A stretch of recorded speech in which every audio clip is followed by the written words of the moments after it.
ವೀಕ್ಷಕರೇ ನಮಸ್ಕಾರ. ನಾನು ಶಿವಕುಮಾರ್ ಅಂತ SR ಮೀಡಿಯಾಯಿಂದ ಮಾತಾಡ್ತಾ ಇದ್ದೀನಿ. ನಿಮಗೆಲ್ಲರಿಗೂ SR ಮೀಡಿಯಾದಲ್ಲಿ ಸಾಕಷ್ಟು ವಿಷಯಗಳನ್ನು ತಲುಪಿಸೋ ಹಾಗೆ ಮಾಡಿದ್ದೀವಿ, ಇನ್ನು ಮುಂದೆ ಮಾಡ್ತಾ ಹೋಗ್ತೀವಿ. ಹಾಗೆ ನಮ್ಮ ಭಗವಾನ್ ಗುರೂಜಿಯವರು ಈ ಆತ್ಮಗಳು ಮತ್ತು ಪ್ರೇತಾತ್ಮಗಳ ಬಗ್ಗೆ ಅತಿ ಹೆಚ್ಚು ತಿಳ್ಕೊಂಡಿರುವಂತಹ ಒಂದು ಗುರೂಜಿಯವರು. ಹಾಗೆ ಇವರು ಸಾಕಷ್ಟು ಜನಗಳಿಗೆ ಅದರ ಒತ್ತಡಗಳು ಮತ್ತು ಅದರಿಂದ ಆಗುವಂಥ ಅನಾನುಕೂಲಗಳನ್ನು ಸರಿಪಡಿಸಿ ಒಂದು ವ್ಯವಸ್ಥಿತವಾಗಿ ಇರೋ ಹಾಗೆ ಅವರ ಒಂದು ಮೆಥಡಲ್ಲಿ ಮಾಡ್ತಾ ಹೋಗ್ತಾ ಇದ್ದಾರೆ. ಆದರೆ ನಮ್ಮಲ್ಲಿ ಒಂದಷ್ಟು ಪ್ರಶ್ನೆಗಳಿದೆ.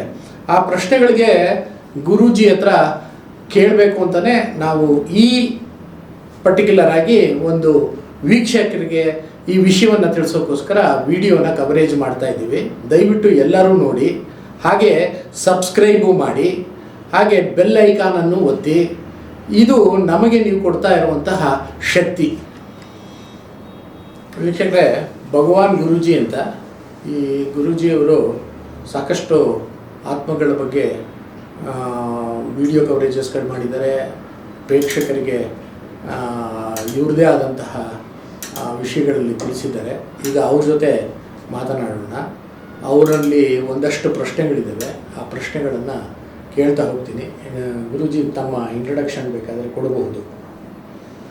ನಮಸ್ಕಾರ ವೀಕ್ಷಕರಿಗೆ. ಓಂ ರೀಂ ಪ್ರತುಂಡ ಮಹಾಗಣಪತಿ ರಾಮ್ ರೀಂ ವಿಘ್ನ ವಿನಾಶಕ ಓಂ ಕಾರ್ಯ ಸಿದ್ಧನು. ಮೊದಲನೇದಾಗಿ SR ಮೀಡಿಯಾ ಸಂಪಾದಕರಿಗೆ, ಈ ಚಾನೆಲ್ ನಡೆಸ್ತಾ ಇರೋರಿಗೆ, ನನ್ನ ಕೆಲಸ ಇನ್ನೂ ಸಾವಿರಾರು ಜನ, ಲಕ್ಷಾಂತರ ಜನಕ್ಕೆ ಮುಟ್ಲಿ ಅನ್ನೋ ಉದ್ದೇಶದಿಂದ ಈ ಮೀಡಿಯಾದಲ್ಲಿ ನನ್ನ ಕರ್ಕೊಂಬಂದು ಕುಂಡ್ರಿಸಿ ನನ್ನ ಹತ್ರ ಮಾತಾಡಿಸ್ತಾ ಇದ್ದಾರೆ. ಧನ್ಯವಾದಗಳು. ಮೊದಲನೇದಾಗಿ ಗುರೂಜಿ, ನೇರವಾಗಿ ಪ್ರಶ್ನೆಗೆ ಬಂದ್ಬಿಡ್ತೀನಿ. ಈ ಆತ್ಮಗಳು, ಪ್ರೇತಾತ್ಮಗಳು ಅನ್ನೋದ್ರ ಬಗ್ಗೆ ಸಾಕಷ್ಟು ಸಾರಿ ಇಂಟರ್ವ್ಯೂಗಳನ್ನ ಮಾಡಿದ್ದೀವಿ, ಮಾತಾಡಿದ್ದೀವಿ, ಎಲ್ಲವೂ ಆಗಿದೆ. ಆದರೆ ಈಗ ಮಕ್ಕಳಲ್ಲಿ, ಅಂದರೆ ಚಿಕ್ಕವ್ರಿಗೆ ಮತ್ತು ದೊಡ್ಡವ್ರಿಗೆ ಯಾವ ರೀತಿ ಇದನ್ನು ನೀವು ಕಂಡು ಹಿಡಿದು ಅದನ್ನು ಸರಿಪಡಿಸುವಂಥ ವ್ಯವಸ್ಥೆಗಳನ್ನ ಮಾಡ್ತಾ ಹೋಗ್ತೀರಾ ಅಂತ?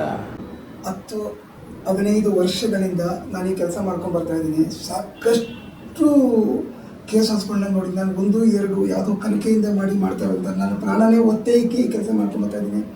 ಅದರಿಂದ ಸಾಕಷ್ಟು ವಿಡಿಯೋಗಳಲ್ಲೂ ನನ್ನ ಬಾಡಿಗೆ ಆಗಿರ್ತಕ್ಕಂಥ ಅನಾಹುತಗಳನ್ನ ನೀವು ನೋಡ್ತಾನೆ ಇದ್ದೀರಾ ನನ್ನ ಬೇರೆ ಬೇರೆ ಎಪಿಸೋಡ್ಗಳಲ್ಲಿ.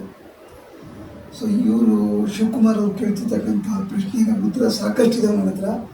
ಇತ್ತೀಚೆಗೆ ನಡೆದಂಥ ಒಂದು ಘಟನೆ, ಸುಮಾರು ಒಂದು 4-5 ತಿಂಗಳಾಗಿರ್ಬೇಕು ಅಂತ ಕಾಣ್ತಿದೆ.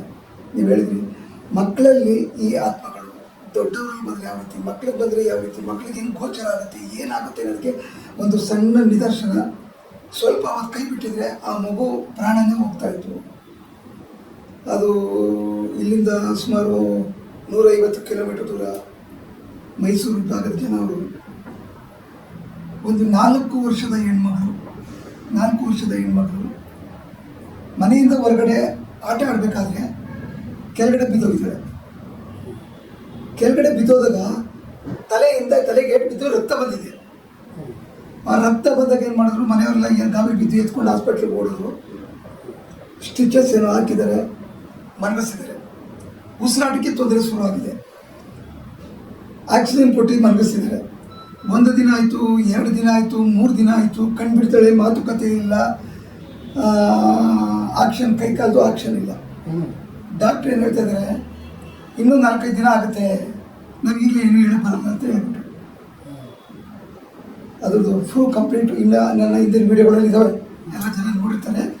ನಾನು ಹೇಳ್ತಾ ಇರೋದು ಡಾಕ್ಟ್ರ್ ಹೇಳ್ಬಿಟ್ಟು ಸುಮ್ಮನೆ.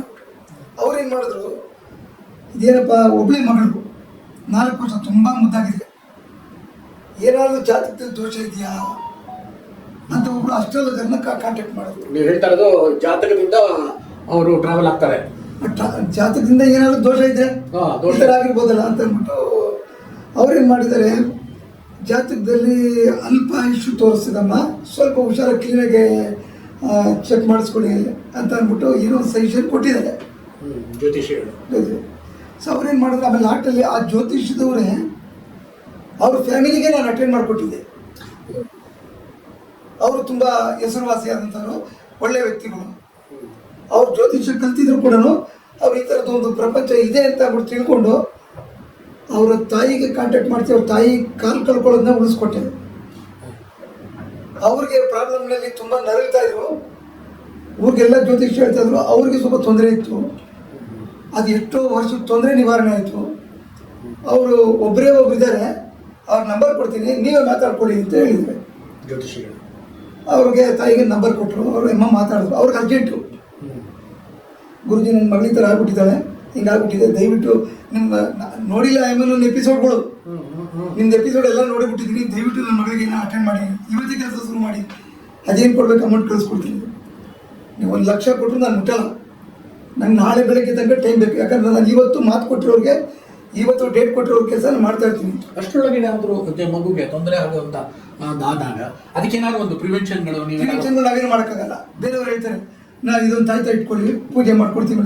ತಾಯ್ತಾ ಪೂಜೆದೆಲ್ಲ ಮುಂದಿನ ಎಪಿಸೋಡ್ಗಳಲ್ಲಿ ಬರ್ತದೆ. ಒಂದು ಪ್ರಿಕಾಷನ್ ಏನೋ ಹೇಳ್ತಾರೆ, ನಾವು ಒಂದು ಪ್ರಿಕಾಷನ್ ಮಾಡೋಕ್ಕಾಗಲ್ಲ. ಇದು ನಾಗರ ವೈದ್ಯ, ಸೈಲೆಂಟಾಗಿ ಇರಪ್ಪ ಅಂತ ನಾವೇನೋ ಅದಕ್ಕೆ ಹೇಳಂಗಿಲ್ಲ. ಅದನ್ನೊಂದು ಹಿಡಿಬೇಕು, ಇಲ್ಲ ಹೊಡಿಬೇಕು. ಈ ಆತ್ಮಗಳ ಕೆಲಸ ಆತ್ಮನ ಕೆಣಕಬಾರ್ದು, ಕೆಣಕದ ಮೇಲೆ ಯಾವುದೇ ಕಾರಣಕ್ಕೂ ಬಿಡಬಾರ್ದು. ಓಕೆ. ಸೊ ಅದಕ್ಕೆ ಏನು ಮಾಡಿದೆ, ಬೆಳಗ್ಗೆ 10 ಗಂಟೆ ತನಕ ಸುಮ್ಮನೆ ಬಿಡಿ. 10 ಗಂಟೆ ತನಕ ನಾಳೆ ಬೆಳಗ್ಗೆ 8 ಗಂಟೆಗೆ ಆ ಮಗು ಹೆಂಗಿದೆ ಫೋಟೋ ಕಳಿಸಿ, ನಾನು ನಾಳೆ ಬೆಳಗ್ಗೆ ಅಂತೂ ಗ್ಯಾರಂಟಿ ನಿಮ್ಮ ಮಗನ ಕೇಸ್ ತಗೋತೀನಿ ಅಂದೆ. ಅವರು ಹಂಗೂ ಅಷ್ಟೊಳಗಡೆ ಅವ್ರು ನೋಡಿಲ್ಲ ಅಂತ ಗೊತ್ತಾಯ್ತು. ನಾನೇ ಒಂದು 10 ಎಪಿಸೋಡ್ ಲಿಂಕ್ ಕಳಿಸಿ ಅವ್ರಿಗೆ. ನೋಡ್ಬಿಟ್ಟು ಬೆಳಗ್ಗೆ 8 ಗಂಟೆಗೆ ಶುರು ಆಯಮ್ಮ, ಇವತ್ತು ತಗೊಳ್ತೀನಿ ಕೇಸ್ ನಮ್ಮ ಮಗಳದು, ಇವತ್ತು ತಗೊಳ್ತೀನಿ, ಇವತ್ತು ಫೋಟೋ ಕಳಿಸಿದ್ದೆ. ಕಂಡುಬಿಟ್ಟಿದ್ರು ಅವ್ರಿಗೆ. ಬಟ್ ಯಾರು ಮಾತಾಡೋದನ್ನು ಅವ್ರಿಗೆ ಗಮನಕ್ಕಿಲ್ಲ, ಸೆನ್ಸ್ ಗೊತ್ತಲ್ಲ, ಕೈ ಕಾಲು ಎತ್ತಾ ಇಲ್ಲ. ಸರಿ, ನಾನು ಕೇಸ್ ತಗೊಂಡು ಏನು ಮಾಡಿದೆ, ಅವತ್ತು ಸ್ಮಶಾನ ದಿಗ್ಬಂಧನ ರಾತ್ರಿ ಅದನ್ನು ಅಟೆಂಡ್ ಮಾಡಿದೆ. ಬೆಳಗ್ಗೆ ಮಾರ್ಕಿಂಗ್ ಮಾಡ್ಕೊಂಡೆ, ಏನಾಗಿತ್ತು ತೊಂದರೆ ಅಂತ ನನಗೆ ಗಮನಕ್ಕೆ ಬಂತು. ರಾತ್ರಿ ದಿಗ್ಬಂಧನ ಮಾಡಿದೆ. ಮಾರ್ಕಿಂಗ್ ಮಾಡಿಕೊಂಡೆ ಅಂತ ಹೇಳಿದ್ರಲ್ಲ, ಅದ್ರ ಬಗ್ಗೆ ಇನ್ನೊಂಚೂರು ವಿವರವಾಗಿ ಹೇಳ್ಬೋದು. ಅದ್ರ ಬಗ್ಗೆ ಅಂದರೆ, ಅವ್ರದ್ದು ನಾನು ಕೇಸ್ ತಗೊಂಡ್ಮೇಲೆ ಫಸ್ಟ್ ನಾನು ಸಮಾಧಿ ಮುಖಾಂತರ ಅವ್ರ ಬಾಡಿ ಒಳಗಡೆ ಏನು ತೊಂದರೆ ಇರ್ಬೋದು, ಎಲ್ಲ ಆಗಿರ್ಬೋದು ಅಂತ ಒಂದು ಪ್ರಿಕಾಷನ್ ತೊಗೊಳ್ತೀವಿ, ಮುಂಚಿತವಾಗಿ ತೊಗೊಳ್ತೀವಿ. ಏನು ನೆಗೆಟಿವ್ ಇರ್ಬೋದಾ, ಏನಿದೆ ಅಂತ ನನಗೆ ಕಂಡಿಡ್ಕೊಳ್ತೀವಿ. ಅದನ್ನು ಆ ಪ್ಲೇಸ್ನ ಮಾರ್ಕ್ ಮಾಡ್ಕೊತೀವಿ. ಅದು ನೀವು ಕಂಡಿಟ್ಕೊಳ್ಳೋದು ಅಂತಂದ್ರೆ ಪೂಜೆ ಪುನಸ್ಕಾರಗಳನ್ನು ಮಾಡೋದು, ಅದು ನಮ್ಮ ರಸ್ತೆಯಲ್ಲಿ, ನಮ್ಮ ರಸ್ತೆ ನಿಮ್ಗೆ ಹೇಳಿದ್ರು ಅರ್ಥ ಆಗಲ್ಲ ಬಿಡಿ, ಅದನ್ನ ಮಾಡ್ಕೊಳ್ತೀನಿ. ಆ ಗೋಪ್ಯತೆನ ನೀವು ಹೌದು. ಸೆಕೆಂಡ್, ಈ ಗೋಪ್ಯತೆನ ಹೇಳಿದ್ರೆ ಇದು ಹೆಂಗೆ, ಅದೇನೋ ಹಿಂಗೆ ಹೇಳಿದ್ರಿ, ಹಿಂಗಾಯ್ತು, ಹಿಂಗೆ ಹೇಳಿದ್ರೆ ಹಂಗಾಯ್ತು. ಈ ಜನಗಳು ಕ್ರಾಸ್ ಕ್ವಶನ್ 190 ಆಗ್ತದೆ. ಅವೆಲ್ಲ ನಾವು ಹೇಳ್ಕೊಂಡು ಹೋದ್ರೆ ಕಷ್ಟ ಆಗುತ್ತೆ. ಬೇರೆಯವರು ನಾವು ಇಂಥ ಪೂಜೆ ಮಾಡ್ತೀವಿ, ಈ ಥರ ನಿಮ್ಗೆ ಯಾಗ ಮಾಡ್ತೀವಿ, ನೀವು ಹಿಂಗೆ ಮಾಡ್ತೀವಿ ಅಂತ ಹೇಳ್ಬೋದು. ಯಾಕಂದ್ರೆ ಅವ್ರು ಮುಂದೆ ಕಣ್ಣು ಮುಂದೆ ಮಾಡ್ತಾರೆ. ಈ ಸ್ಮಶಾನ ಹೋಗೋದಲ್ಲಿ ನಾನು ಮಾಡೋದನ್ನ ನಿಮ್ಗೆ ಏನೂ ಅರ್ಥನೂ ಆಗಲ್ಲ. ಸಪೋಸ್ ಅದರಲ್ಲಿ ಹೆಚ್ಚು ಕಮ್ಮಿ ಆಗಿ ನಮ್ಮ ಪ್ರಾಣ ಹೋಯ್ತು ಅಂದರೆ ನಾವು ನಿಮ್ಮ ಹೆಸರು ಹೇಳಲ್ಲ, ಅರ್ಥ ಆಯ್ತಾ? ಯಾಕಂದ್ರೆ ಕಷ್ಟಕರವಾದ ಕೆಲಸ ಕತ್ತೀವಿ, ಅಲ್ಲಿಗೆ ಮೇಲ್ಗಡೆ ಕೆಲಸ ಮಾಡ್ತೀವಿ. ಅದು ವಿವರಣೆ ನಿಮಗೆ ಬೇಕಾಗಿದೆ. ನಿಮ್ಮ ಮಗು ಚೆನ್ನಾಗಾಯ್ತಾ, ಅದು ಮುಖ್ಯ. ಆ ಪ್ರಿಕಾಷನ್ ನಾವು ನೋಡಿಕೊಂಡು ರಾತ್ರಿ ಸ್ಮಶಾನ ದಿಗ್ಬಂಧನ 11 ಗಂಟೆ ಸ್ಟಾರ್ಟ್ ಮಾಡ್ತೀವಿ. ದಿಗ್ಬಂಧನದ ಮುಖಾಂತರ ನಾನು ಸಮಾಧಿಗೆ ಹೋಗಿ ಆ ಹುಡುಗಿ ಬಾಡಿನ ಪ್ರವೇಶ ಮಾಡ್ತೀನಿ. ಪ್ರವೇಶ ಮಾಡಿ ಅಲ್ಲಿ ಎಲ್ಲಿ ನೆಗೆಟಿವ್ ಅನ್ನೋದಿದೆ, ಇದಕ್ಕೆ ಕಾರಣ ಯಾರು, ಒಳಗಡೆ ಇರ್ತಕ್ಕಂಥ ವ್ಯಕ್ತಿನ ಲಾಕ್ ಮಾಡಿದೆ, ಕರ್ಕೊಂಬಂದ್ಬಿಟ್ಟೆ. ಬೆಳಗಿನ ಜಾವ 2:30-3 ಗಂಟೆಗೆ ಕರ್ಕೊಂಬಂದು ಸ್ಮಶಾನದ ಮುಖಾಂತರ ದಿಗ್ಬಂಧನ ಮಾಡಿ ಅದಕ್ಕೆ ಮಳೆ ಹೊಡೆದು ನಮ್ಮ ರೂಟಲ್ಲಿ ಏನು ಮಾಡಬೇಕು ಮಾಡೋದು. ನಿಮ್ಮ ಪ್ರಯೋಗಗಳು ಸ್ವಿಚ್ ಆಫ್ ಮಾಡಿರ್ತೀವಿ ಅಂದ್ಬಿಟ್ಟೆ. ಬೆಳಿಗ್ಗೆ ನಾನು 8:00 ಸ್ವಿಚ್ ಆನ್ ಮಾಡಿದೆ. 8:00 ಮುಂಚೆ ಅವ್ರೊಂದು ವೀಡಿಯೋ ಕಳಿಸಿದ್ದಾರೆ. ನಾನು ಸ್ವಿಚ್ ಆನ್ ಮಾಡಿ ಫಸ್ಟ್ ಕಾಲ್ ಅವ್ರಿಗೆ ಮಾಡಿದೆ. ಮಗು ರಾತ್ರಿ ನಿದ್ದೆ ಮಾಡ್ತಾ ಹೆಂಗಿದೆ ಒಂಚೂರು ಸ್ವಲ್ಪ ತಿಳಿಸ್ತೀರಿ ನಮ್ಮ ಅಂದೆ. ಗುರುಜಿ ಪಟ್ಟು ನೀವು ವೀಡಿಯೋ ನೋಡಿ ಅಂತ ನನಗೆ ಭಯನೇ ಆಗ್ಬಿಟ್ಟು.